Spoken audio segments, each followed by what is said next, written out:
Hello and welcome. If you're looking to master the art of crop preservation, you are in the exact right place.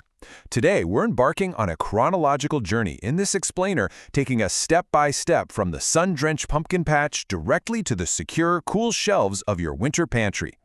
Imagine walking into your storage space months after harvest and finding pumpkins that are still as fresh and vibrant as the day you picked them. In this explainer, we're unlocking the secrets to perfect pumpkin harvesting for storage. This is your evergreen masterclass in self-sufficiency, and I promise you, by the end of our time together, you'll know exactly how to make that vision a reality. Okay, let's take a super quick look at our roadmap. We'll hit why timing is crucial, signs of pumpkin readiness, proper harvesting steps, your curing and storing guide, some troubleshooting tips, and wrap up with a conclusion. Let's kick things right off with Section 1, Why Timing is Crucial, the Window of Perfection. You know, timing is a literal tightrope walk. If you pull them too early, you're left with watery, bland flesh and a super soft rind that just invites rapid molding. But if you wait too long and let them sit out in the field when temps consistently drop below 50 degrees Fahrenheit, you're asking for chilling injury, microscopic cracks, and latent fungal infections. It's a really delicate biological balancing act between a rotting mess and frost-damaged squash. Now, what's truly fascinating here is how your pumpkin's specific species actually predetermines its maximum lifespan. Take Cucurbita pepo, like your classic jack-o'-lanterns or sugar pies. You're looking at a storage life of maybe 1 to 3 months, tops. Plus, they're highly susceptible to the squash vine borer. But flip over to Cucurbita moss shadow varieties, like butternut or Long Island cheese, and it's a totally different story. They've evolved these hard, dense stems, making them naturally borer-resistant. And because of that dense flesh, they can easily last 3 to 8 whole months in storage. Talk about a game changer. Moving right along to Section 2, Signs of Pumpkin Readiness, Reading the Biological Cues. So, how do we actually know when to pick them? Well, color alone is a total liar. A pumpkin might turn bright orange weeks before it's actually ready for the pantry. You've got to get hands-on. First up, the fingernail test. Press your nail firmly into the rind. If it dents easily, it's not ready. It needs to feel tough, like pressed leather. Second, give it a tap with your knuckles. You're listening for a deep, hollow thunk, not a high-pitched ping. Third, check the ground spot. The part sitting on the soil should be turning a pale yellow or orange. And lastly, look at the vine itself. Are the leaves wilting and dying back? Let's zoom in on a really critical indicator, stem corking.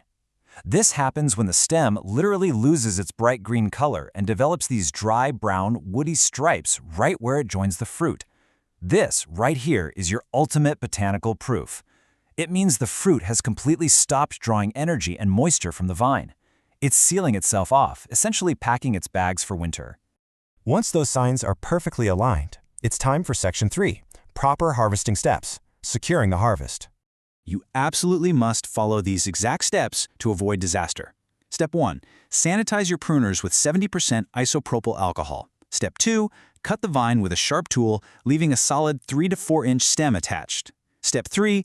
Lift and carry from the bottom. Never, ever by the stem. Why are we so incredibly strict about this? Because tearing that vine creates a direct open wound. Pathogens, like the Erwinia bacteria, are just waiting to crash the party, and they can literally turn your entire pumpkin to mush in just 48 hours at room temp.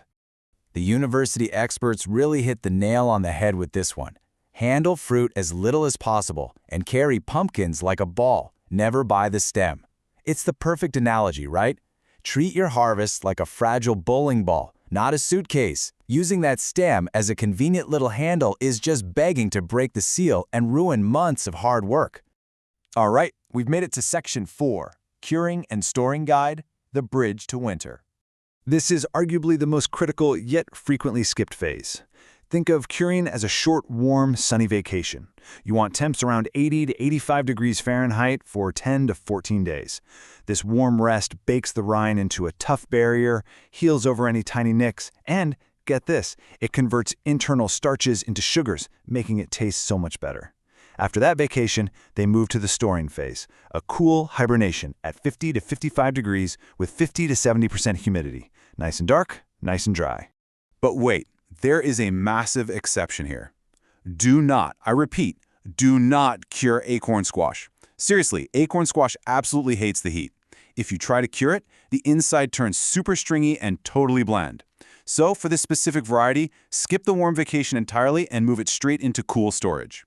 For everything else, though, burn this number into your brain. 50 to 55 degrees Fahrenheit. That is the absolute sweet spot. Too warm? They age fast and rot. Too cold? You get chilling injury. But right in this pocket, your pumpkins can sit happily dormant on a shelf for up to half a year. Section 5. Troubleshooting and advanced tips protecting your investment. Let's talk defense. First, never put them directly on bare cement. Moisture will wick right up and rot the bottoms, so put down some cardboard or mesh. Next, keep them in a single layer, no stacking, to avoid pressure points. Oh, and keep them far, far away from ripening apples. Apples off-gas ethylene, which basically puts pumpkin aging into overdrive. If you notice a severely damaged pumpkin, chuck it immediately before the rot spreads to the rest. And if they come out of the garden totally filthy, you can gently wipe them down with a heavily diluted bleach solution, about 1 part bleach to 10 parts water, just to kill off any hitchhiking surface pathogens. Finally, Section 6. Disclaimer and conclusion. Reaping the rewards. Just a quick caveat for you all. While the science we've covered is incredibly reliable, your mileage may vary. Your specific microclimate, your local humidity, the exact squash varieties you chose, all of that plays a massive role in your final results. So always adapt these principles to your own homestead's reality. And that leaves us with this final, empowering question. Will you transform your autumn harvest into a winter-long feast of resilience and self-sufficiency? By mastering these cues, listening for that hollow thunk, feeling the rind resistance, waiting for the stem to cork, you aren't just storing a vegetable. You are literally capturing the summer sun to feed yourself through the darkest, coldest days of the year.